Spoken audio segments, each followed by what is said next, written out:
Samantala, nakalabas na nga ng Philippine Area of Responsibility itong si Bagyong Maring, pero may panibagong low pressure area na namatahan ng Pag-asa. Alamin natin ang detalye mula po sa aming kasamang si April Enerio. Mag-uulat ng live mula naman sa Pag-asa DOST. April, magandang hapon sa iyo.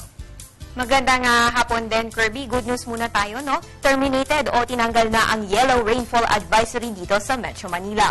Ayon mahihina hanggang katamtamang pag-ulan na lamang ang naitala sa Kamaynilaan nitong nakalipas na mga oras. Ganun pa man, pagsapit ng hapon o gabi, asahan pa rin ang ilang pag-ulan at thunderstorms dito sa Metro Manila. Samantala, moderate to heavy na paminsan-minsan ay pwedeng maging intense ang pag-ulan ng aasahan sa Bataan, Tarlac, Pampanga, Bulacan, ilang bahagi ng Zambales at Rizal. Ang mga ganitong kalalakas na pag-ulan sa mga nabanggit na lugar ay inaasahang magtatagal ngayong hapon.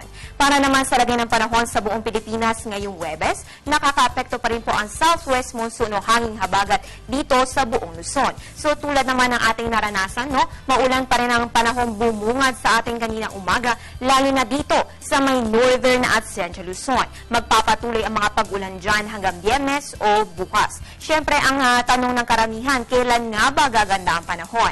Ayon na kay Pag-asa weather forecaster Alzar Aurelio na nag-birthday kahapon, ay by weekend, halos buong bansa makakaranas na ng fair weather na siyempre may isolated thunderstorms pa rin pagsapit ng hapon o gabi. So, pwedeng-pwede nang asikasuhin ang inyong mga naipon na labahin. Sa ngayon ay nasa phase pa rin tayo na recovery mula sa naranasan nating grabe mga pag-ulan nito mga nakaraang araw.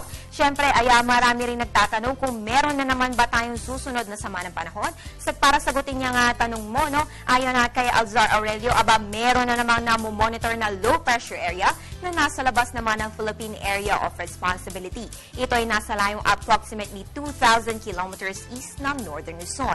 Dalawang senaryo ang binigay ni Alzar. Number 1 ay posible itong maging bagyo, or number 2 ay posible rin naman itong malusaw kapag naapektuhan ng lakas ng hangin na dulot ng habagat.